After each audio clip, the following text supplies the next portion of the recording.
So next topic है हमारा fundamental concepts of organic reaction mechanism, right. अब कोई भी रिएक्शन हो रहा है तो उसके अंदर कुछ सर्टेन चीजें आएंगी हमारे पास, राइट। कोई एक ऑर्गेनिक मॉलिक्यूल रहेगा, एक हमारा अटैकिंग रिएजेंट रहेगा जिसकी वजह से इंटरमीडिएट बनेगा, और वो इंटरमीडिएट डिफाइन करेगा कि which will be the major product. ठीक है, हम आने वाले कुछ लेक्चर्स में यही चीज पढ़ने वाले हैं, कौन सा हमारा इंटरमीडिएट होएगा, किस मैकेनिज्म से हमारी रिएक्शन होएगी, इलेक्ट्रोफिलिक, न्यूक्लियोफिलिक, सब्स्टिट्यूशन, एलिमिनेशन, ब्ला ब्ला, सब चीजें हम यहाँ पे डिटेल में पढ़ेंगे। और जो हमारा इंटरमीडिएट होएगा वही डिसाइड करेगा कि which will be the major product, क्या प्रोडक्ट हमारा बनेगा। ठीक है, कुछ कंडीशंस रहेंगी जिसकी वजह से एक पर्टिकुलर मैकेनिज्म होएगा, वो हम डिटेल में अभी पढ़ेंगे यार। ठीक है, तो यहां पे हमने लिखा एक ऑर्गेनिक मॉलिक्यूल था, यहां पे कोई एक अटैकिंग रिएजेंट आया जिसने उसके ऊपर अटैक किया, और उन्होंने क्या किया, एक इंटरमीडिएट बनाया, राइट। इंटरमीडिएट बनाया। जो इंटरमीडिएट है वो प्रोडक्ट नहीं है, वो एक छोटे से टाइम के लिए कुछ रहेगा, राइट। और उसके बाद वो क्या बना के देगा, products and by product.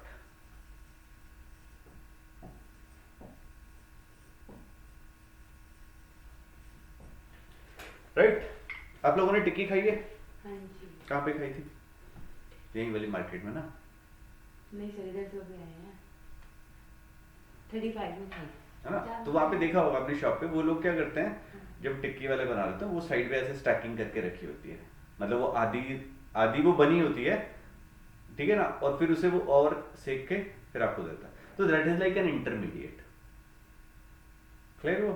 That is not a product, but पता है कि उससे वही चीज बनने वाली है। क्लियर हुआ? तो उस टाइप का है, दैट इज एन इंटरमीडिएट। उसके फाइनली हम बाद में प्रोडक्ट बनाएंगे, है ना। हो सकता है क्या होता वो अब प्रोडक्ट, वो रिएक्ट, वो इंटरमीडिएट था, है ना। अब ईशा गई, ईशा ने बोला कि भैया मेरे को बर्गर खाना है, देसी वाले में तो वही क्या था, वही टिक्की डाली और डाल के लो दीदी हो गया आपका बर्गर रेडी, है ना। और वही लक्ष्मी बोलती है कि यार मेरे को सर, मेरे को वहाँ पे भैया वो बना के दे दो, टिक्की बना के दे दो ना, चने डाल के अच्छे से। तो वो क्या करने वाला, उसी टिक्की को ही वही वहां पे भी यूज कर लेगा। ठीक है, तो प्रोडक्ट किस चीज के ऊपर डिपेंड कर रहा है, कंडीशंस के ऊपर आप लोगों की। क्लियर हुआ? ओके। तो यहां पे जब हम ऑर्गेनिक कंपाउंड को पढ़ेंगे तो वहां पे हमारे पास दो चीजें आती हैं, वन इज द इलेक्ट्रोफाइल, दूसरे क्या होते हैं हमारे न्यूक्लियोफाइल्स जनरली। उसके बाद हम पढ़ेंगे यहाँ पे फ्री रेडिकल्स के बारे में। तो फर्स्ट लिखिए पहले electrophiles. Electrophiles, right.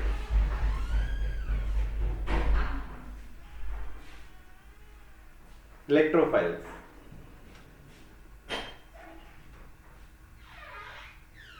right? What are electrophiles? Electrophiles are electron deficient species, right? जिनके पास इलेक्ट्रॉन की कमी है। चलिए लिखिए, electrophiles are electron loving chemical species. Electron loving chemical species, and they seek for electron, or you can write electron deficient species. मतलब कुछ भी किसी भी तरीके से आपको याद रहेगा तो वहां पे आप लिख सकते हैं। ठीक है, these electrophiles can be positively charged or neutral, right. अब पॉजिटिवली चार्ज कौन से होंगे इलेक्ट्रोफाइल्स, अगर हम पॉजिटिवली चार्ज की बात करते हैं तो they can be H plus, Cl plus, Br plus, I plus, CH3 plus, right. कोई भी मॉलिक्यूल जिसके पास क्या रहेगा, पॉजिटिव चार्ज रहेगा। NO2 प्लस, जितने भी मेटल्स हैं, कॉपर ले लिया, कॉपर प्लस 2 ले लिया, Na प्लस ले लिया, they all are electrophiles. Clear हो गया जी? Then we have neutral.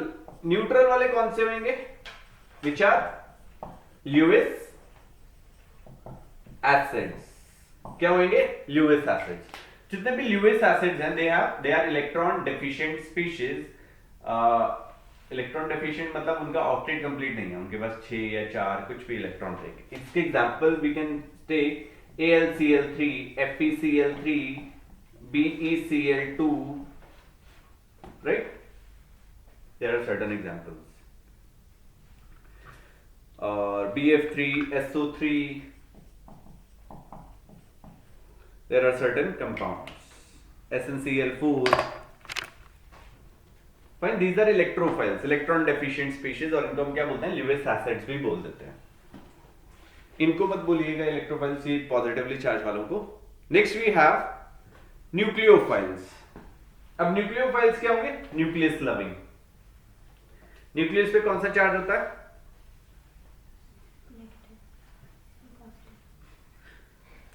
Positive charge होता है. Nucleophiles are positively charge. तो कौन सी चीज है जो पॉजिटिव चार्ज की तरफ अट्रैक्ट होगी, पॉजिटिव और नेगेटिव, नेगेटिव. तो nucleophiles are nucleus loving electron rich species.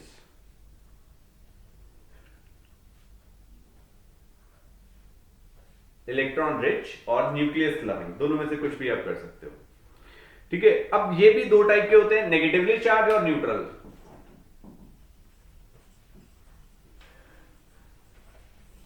Negatively charge. अब नेगेटिवली चार्ज कैसे होंगे, H minus, Cl minus, Br minus, I minus, CH3 minus. Right.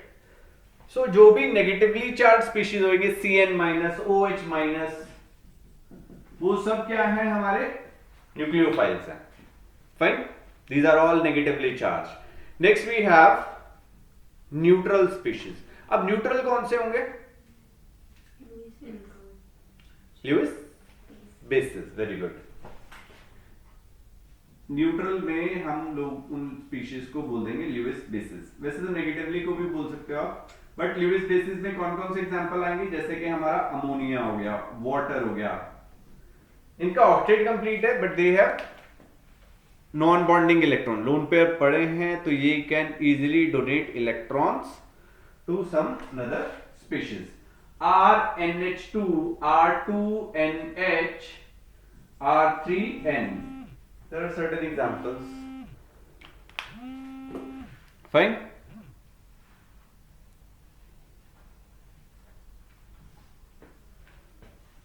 RMGX, RLI. There are certain examples. Fine. They have tendency to donate electron pair. Strong tendency to donate lone pair या non bonding electrons. So they are known as Lewis bases.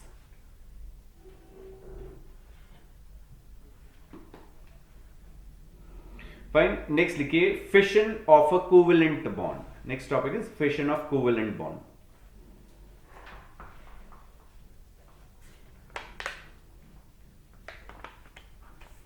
Fission of a covalent bond. अब fission कैसे होगी हमारी, fission का मतलब होता है तोड़ना.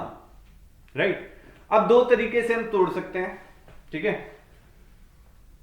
किसी की पार्टनरशिप तोड़ सकते हैं. क्या होगा, अगर अच्छी पार्टनरशिप हुई तो एक जिसका एक जितना पार्ट था एक ले गया और जिसका दूसरा पार्ट था उतना ले गया. राइट. मतलब दो बॉन्ड बना है, एक बॉन्ड बना है वो दो इलेक्ट्रॉन से बना है. एक स्पीशीज एक इलेक्ट्रॉन ले गई, एक दूसरा इलेक्ट्रॉन दूसरी स्पीशीज ले गई. तो उस केस में जो फिशन होएगा दैट इज होमोलिटिक. ठीक है. और एक केस में क्या होगा, एक ही स्पीशीज दोनों इलेक्ट्रॉन ले गया और एक बेचारी गरीब रह गया. तो उस केस में क्या होगा, जो दोनों इलेक्ट्रॉन लेके गया वो क्या होगा, नेगेटिवली चार्ज. उसे लोग बोलेंगे भैया बड़ा खराब आदमी है ना, सारे पैसे लेके भाग गया. दूसरे वाला क्या कहेंगे, बड़ा अच्छा आदमी है, पॉजिटिव चार्ज आ गया. क्लियर हो गया. तो दो टाइप की फिशन होने वाली है हमारे पास. One is the homolytic fission, second is the heterolytic fission.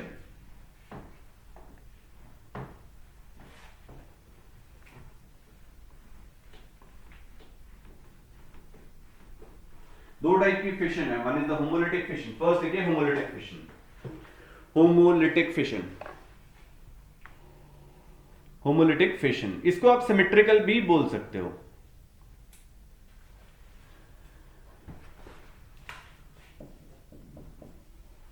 अब इन्होंने ए और बी ने एक इलेक्ट्रॉन बनाया था बाय शेयरिंग ऑफ इलेक्ट्रॉन. ठीक. एक इलेक्ट्रॉन इसका था, एक इलेक्ट्रॉन इसका था. यहां पे हमने लिख दिया होमोलिटिक फिशन. और इसकी वजह से ये एक ए डॉट बन गया और दूसरा एक बी डॉट बन गया. राइट. क्लियर हुआ. अब जब ए के पास एक अनपेयर्ड इलेक्ट्रॉन है, बी के पास एक अनपेयर्ड इलेक्ट्रॉन है, तो हम इन्हें क्या बोलते हैं, फ्री रेडिकल. राइट. और ये हमारी क्या होती है,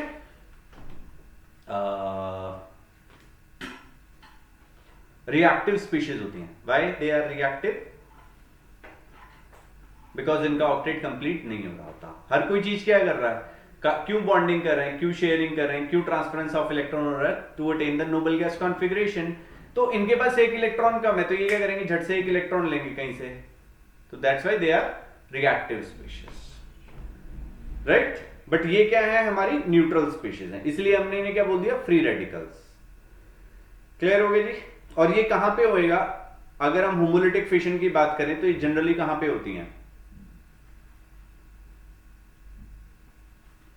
हमारी होमोलिटिक फिशन कहां पे होगी। देखो, जब दो बॉन्डेड इलेक्ट्रॉन है और उनकी इलेक्ट्रोनेगेटिविटी सेम है या नियरली सेम है, बहुत छोटा सा डिफरेंस है, वहां पे हमारी कौन सी फिशन होगी, होमोलिटिक फिशन, राइट।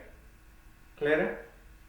या हम लिख सकते हैं नॉन पोलर बॉन्ड्स की जब क्लीवेज होगी तो हमें क्या मिलने वाला है, फ्री रेडिकल्स, और वहां पे फिशन होमोलिटिक फिशन। समझ आया? वहां पे लिख लीजिए, it occurs where two bonded atoms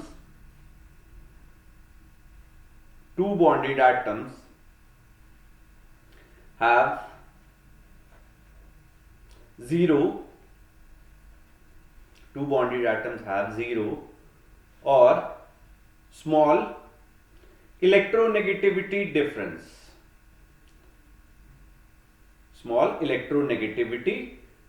तो वहां पे जो हमारा बॉन्ड क्लीवेज हो रहा है उसे हम क्या बोलते हैं, homolytic fission, right. Next we have heterolytic fission. अब हेटेरोलिटिक फिशन, अब जो होमोलिटिक फिशन था, होमोलिटिक फिशन कब होती है, हमारी जनरली हाई टेम्परेचर पे, वहां पे कंडीशंस लिख लीजिएगा ब्रैकेट में, ये कब होती है, हमारी हाई टेम्परेचर पे या यूवी लाइट की प्रेजेंस में। हाई टेम्परेचर, यूवी लाइट, या हम लिख सकते हैं परऑक्साइड्स की प्रेजेंस में। आप लोगों ने पढ़ा होगा Markovnikov rule, anti Markovnikov rule, है ना, in presence of peroxide you can write. चले, ओके। ये हम करेंगे डिटेल में आगे जब हम एक चीज को पढ़ेंगे, जब Markovnikov rule, anti Markovnikov rule, तो वहां पे मैं सब चीजें बताऊंगा, कौन सा हमारा इंटरमीडिएट क्यों कब क्या बनेगा। Next we have heterolytic fission. अब इसे हम बोलते हैं अनसिमेट्रिकल फिशन।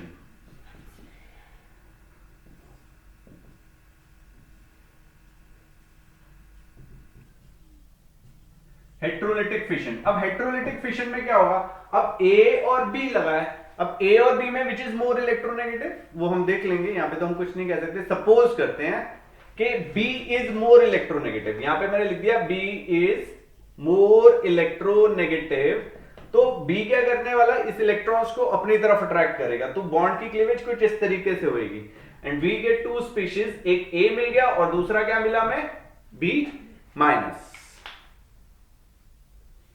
क्लियर हुआ? एक और भी हो सकता है, यहां पे हमने ए बी लिया, अब इस केस में मैंने बोल दिया ए इज मोर इलेक्ट्रोनेगेटिव, तो बॉन्ड इधर की तरफ क्लीव हो जाएगा, A negative plus B positive, right. तो इसको हम बोल देते हैं हेटेरोलिटिक फिशन, ठीक है जी। और ये जनरली कब हुआ, अब इलेक्ट्रोनेगेटिविटी डिफरेंस था दो बॉन्डेड एटम्स में, ध्यान दीजिएगा, जब दो बॉन्डेड एटम्स में इलेक्ट्रोनेगेटिविटी डिफरेंस था, तो जिसकी इलेक्ट्रोनेगेटिविटी थी वो इलेक्ट्रॉन लेके चला गया, तो जिस एटम ने इलेक्ट्रॉन लिए थे, राइट, उसके ऊपर क्या चार्ज आएगा, नेगेटिव चार्ज आएगा, तो उस स्पीशीज को हम क्या बोलते हैं, एनायन बोलते हैं, और जिसके ऊपर पॉजिटिव चार्ज आया उसे हमने क्या बोल दिया, केटायन बोल दिया, ठीक है। अगर ये कार्बन की टर्म्स में होगा तो हम उसे कार्बोकेटायन या कार्बोनायन बोलते हैं। अब दो बॉन्डेड एटम्स थे, वापस से आते हैं, दो बॉन्डेड एटम्स थे, उन दोनों के अंदर इलेक्ट्रोनेगेटिविटी डिफरेंस था, तो उसकी वजह से क्या होगा, पोल्स जनरेट होंगे, किसी पे पार्शियल पॉजिटिव और किसी पे पार्शियल नेगेटिव। तो इन टाइप के बॉन्ड्स को हम क्या बोलते हैं, बोलो बोलो, पोलर कोवेलेंट बॉन्ड्स लिख लीजिए, ठीक है। हेटेरोलिटिक फिशन कब होएगी, It occurs where two bonded atoms have large electronegativity difference. Where the two bonded atoms have large electronegativity difference. Bracket में आप लिख सकते हो polar covalent bonds. Polar covalent bonds, right. अब एक और चीज लिखिएगा यहां पे. अब पॉजिटिवली चार्ज आयन को हम क्या बोलते हैं? कैटायन. लिख लीजिए, जैसे आपको याद रहेगा बट फिर भी लिख लीजिएगा, ठीक है. ये वाले इस केस में क्या हुआ हमारा, ये A जो है इट फॉर्म कैटायन और यहां पे इसने क्या बना दिया, नेगेटिव को नाइन. ये हो गया हमारा anion. B negative is anion and here it is acting as like cation. Fine? Clear हो गया? कोई कंफ्यूजन है इसमें? ठीक है. एक और चीज थी हम जो मैं भूल गया बताना आपको. जब भी हम होमोलिटिक फिशन के लिए बात करेंगे तो जो इलेक्ट्रॉन है जो हम एरो बनाएंगे they are like fish hook arrow. आधा बनाएंगे. इस केस में हमने पूरा बनाया था, इस केस में पूरा बनाया था. यहां पे जब हम होमोलिटिक फिशन कर रहे हैं तो फिश हुक एरो बनेगा हमारा, राइट. क्लियर है? ये बना लीजिएगा. That's it. तो आज के लिए इतना ही है. नेक्स्ट क्लास में हम दूसरे टॉपिक शुरू करेंगे. Bye bye.